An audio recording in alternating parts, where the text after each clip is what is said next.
Alex Pretti had something in his hand that came from around his back to the front right before he was shot. Let me show you.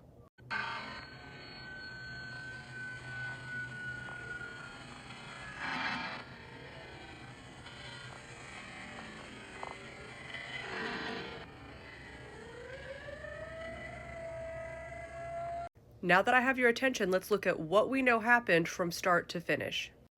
I muted this, but it starts with those two women. You'll see them again. Those two women going up to Border Patrol cars, blowing whistles at them and standing in their doorway. That is Alex, his hand. This is after he walks from the sidewalk to the road. The officers were pushing the ladies back because they were whistling in their faces and standing at their doorway. So he's recording what's going on. Let's watch that part again, but with sound this time.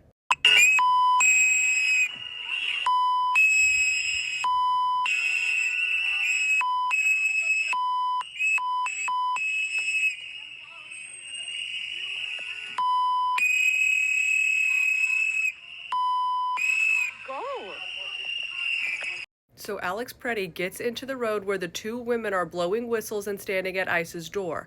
Ice then starts pushing them back as well as Alex Pretti because he put himself in the situation to record what was going on. Let's watch him get pushed to right by the sidewalk where the tragedy occurs.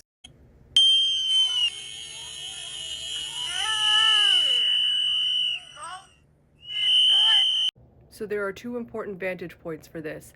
The one from the street and the one from the lady in pink, her sidewalk vantage point. So let's look again at the street vantage point because that does make this look pretty unjustified because we see the man in gray take the gun and run.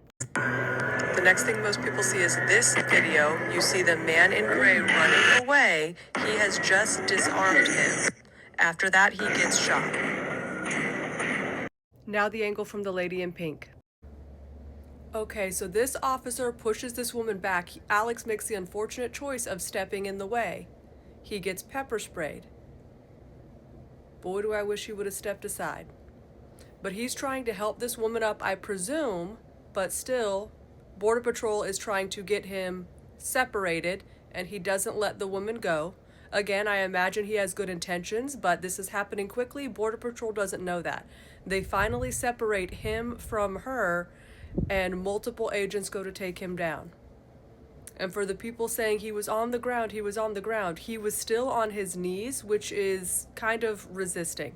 So I guess at this point they know that he's armed. I don't know if they already knew, but they are trying to take him down and disarm him. He is on his knees.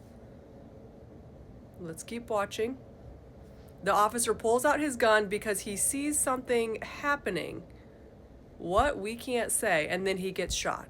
So I zoomed in to right before he got shot, as he was kind of starting to lean and then slump over. Thanks CNN for posting the video that I was able to zoom in and see. Let's take a look. This is a slowed down version of CNN's video. We're back to where I started. Pay attention. Yep, that hand comes from the back to the front, and there is something in his hand. I can see why an officer might think it's a weapon.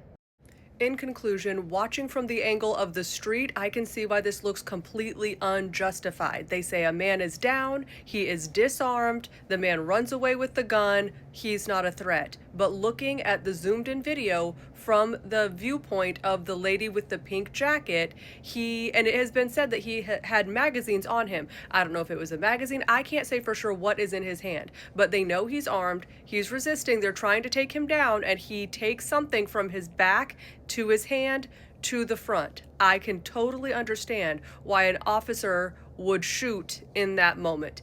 It is sad. It is tragic. I don't want anybody to lose their lives, but this has gone beyond protesting.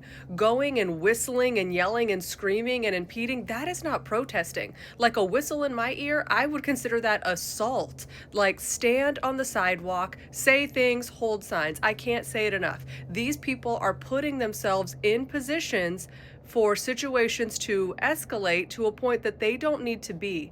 Also, if this man had a permit to carry, which I have found that he did based on the reportings, you need to be responsible. You need to do everything in your power to not get into altercations or get in the way of law enforcement, knowing that you are armed. It is a big responsibility to walk around with a weapon. He should have not had his weapon on him going here, or he should have just stayed on the sidewalk, never gotten in the road, never gotten involved, getting himself between those women and law enforcement. He made a lot of bad mistakes. I'm sad that we lost a fellow healthcare professional because I'm in healthcare, but this doesn't have to be this way. Let ICE do their jobs. They were on a targeted operation. Stay home, stay out of the way, and stay safe so stuff like this doesn't happen.